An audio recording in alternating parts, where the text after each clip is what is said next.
It's good stuff, man. We bought like 10 litres of this today. It's an organic orange juice here in Australia. The oranges actually taste half ripe. And anyway, so 24-hour mountain bike race. I've finished 8 of them. I've won 2 overall. And I've done the Paris-Brest-Paris, which is obviously the world's longest single-stage race ever. It's 1,243 kilometres. It's in France. It goes from Paris to Brest and back to Paris. I did that, no support, in 51 hours 30 total time. So my tip for 24-hour races are basically, the biggest tip ever is to pace yourself properly. If you go out like it's a 2-hour cross-country race or an hour criterium or whatever, you're going to fucking pay big time. So you got to go out basically like you're riding with an absolute newbie. That's basically what you got to do. Just cruising around, just rolling around, talking, and people go, oh no, that's not true, you got to race. And I'll tell you what, man, no one fucking races in a 24-hour race. No one's racing. It looks like you're racing because you might have good technical skills, so you can just rail past someone, but your heart rate's really low. So there's no one that's actually racing a 24-hour race. Maybe the last lap if you're like, 10 seconds behind each other, yeah, but no one's racing. Look at the power data, look at the heart rate data. Nobody's racing in a 24-hour race. I mean, so I'll take it back, they are racing, but in a 24-hour pace. The pace is really light. So you're racing, but it's a 24-hour race. It's not a cross-country 2-hour race or a 1-hour criterium road race. So it's really light stuff, low heart rate. And people can debate with me on that one, but I've had Jason English's heart rate data, man. The dude just keeps it really low the whole time, just consistent. First lap about as fast as the last lap, just cruising along. And guys like that with really good technical ability, just fluent the whole way around. Someone like myself, I can climb as good as anyone, but on the downhills, I'm losing a lot of time. I basically give away 4 hours at the start of a cross-country race, 24-hour style, because my technical skills are getting better, but they're not just up to scratch yet. But anyway, so let's cut to the chase. Pacing is the biggest one. Pace. You got to go out so easy. You got to go so slow that all the team's riders is going to be passing you. Basically, just go with slow people. And then the last 6 hours of the race, feel free to pick it up. So ride for 18 hours easy, and then smash it for 6 hours if you want. People go, oh, no, I'll do it the other way around. Smash for 6 hours, and then just blow up for 18 hours. Take it from me, man. I've finished 8 24-hour races. I've DNF'd a fair few, but I've actually finished 8 and I've won 2. And I don't use any pills or caffeine or cocaine. I know a lot of guys do. They use the speed pills, Dexies, the cocaine, bit of meth. Some guys are shooting up stuff. And there's no judgment on that. I'm just saying, if you're doing a lot of hardcore drugs, then you can sort of go a bit crazy. But even then, you still got to pace yourself. Because I know a lot of guys who do the full-on drugs, both legal and illegal, still bomb out, man, because they go too hard. So you got to pace. Even if you're on speed and meth and cocaine, you got to go at a decent pace. Otherwise, you're going to blow up. You're going to run out of your glycogen, and then it's like game over. So pacing is the biggest thing I can give. For a 24-hour rider, pace. Just go easy. Go so easy you feel like you're going too easy. Basically, that's what you're going to do. So your first lap in a 24-hour race should be as fast as your last one. If it is, then you've paced right. Unless of course, it starts raining and the course turns to mud. But if it's a dry course, your first lap should be exactly the same as your last lap. Maybe your last lap should be a little bit faster than your first lap. And then you've done even. There's no point going like that with your wattages and heart rate.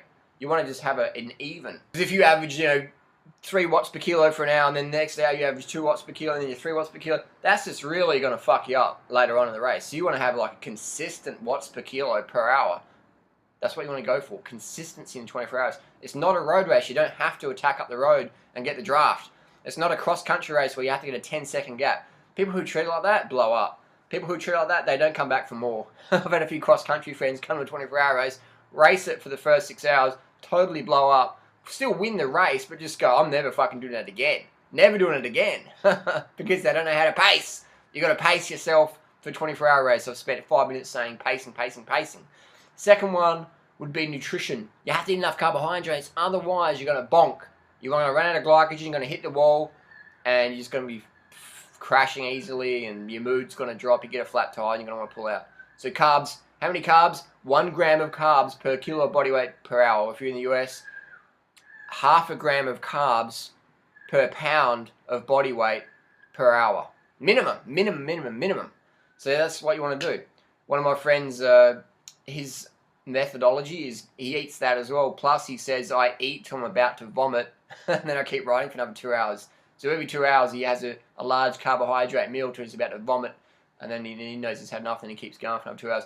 So you're going to burn a lot of calories. You're going to burn maybe 20,000 calories in a 24-hour race. 20,000 calories, that's like 3 kilos of fat. So you got to keep those carbs in, otherwise you're going to hit ketosis really fucking quickly. And when you hit ketosis, it's game over. Your race is over. You're going to spend the next 6-7 hours recovering, and it's gone. Ketosis is no power. Game over. So I've covered pacing, covered nutrition. Lastly on nutrition, if you eat fat, if you're eating like fat, like nuts or oil or whatever, when you're in a 24-hour race, it's just going to slow your legs up. It's going to gunk your blood full of fat. You want to have no fat. You want to have just carbs the whole 24 hours because you want your blood clean and flowing.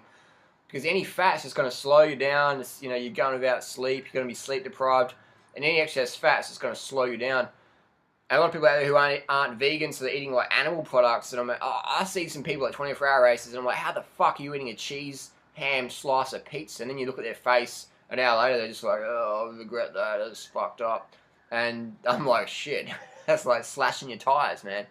And no wonder people are taking the speed pills to keep going. Even then, even on speed pills, people still can't finish a 24-hour race because they don't have enough carbohydrates. So I'm not promoting speed pills, by the way. I'm not promoting any drug usage. I'm just saying that's just how it is.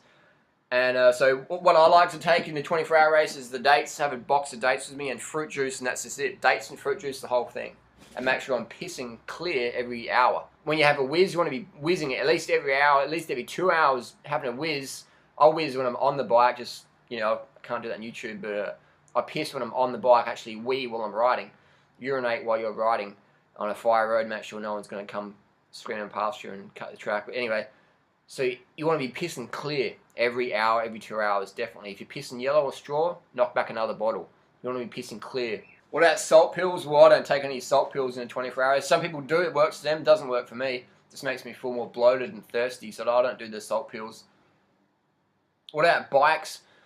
You want to have a bike that you're used to. My recommendation is get a 29er dual suspension.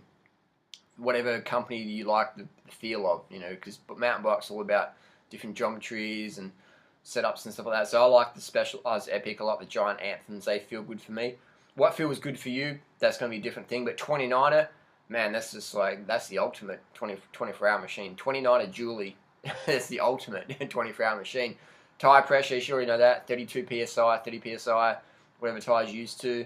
And make sure you mark your seat posts and mark your angles on your seat, because often things can slip down. In 24-hour races, things can slip down, you get tendonitis, whatever. So you mark your seat posts with liquid paper pen, mark your cleats, mark your seat posts fore and aft, things like that. Mark your handlebars with some liquid paper, a little liquid paper pen, so then you know if anything slips, you can go back to that.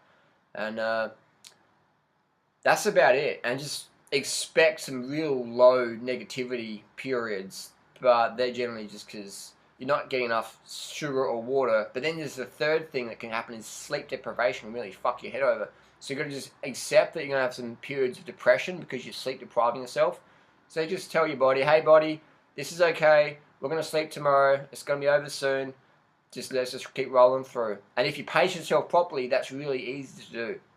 But if you go out too hard, man, fuck, I've got heaps of mates that can, just smash the 24-hour races. They don't do them anymore because they just push too hard and just crack themselves. So you got to really pace yourself and enjoy it, have fun, have fun. Just completing a 24-hour race is a big challenge. It's an amazing challenge. There's plenty of people who can never do a 24-hour race, mainly because they don't know how to pace themselves. But anyway, so that's it. Pace yourself, get your carbs in per hour, make sure you're pissing clear, use the 29er dual suspension, and the grips, handlebar grips lastly.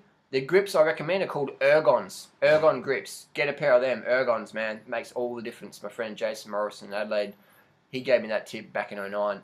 Ergons, man, that's just where it's at. Or Specialized, make a copy. Get those Ergon style groups either way. Post your comments down below. What have you found helpful in your 24-hour racing? And don't forget to like, share, and subscribe if you want to see more of these videos. Thanks for watching. Post your comments and questions down below. I'll see you out there next 24-hour race. Peace.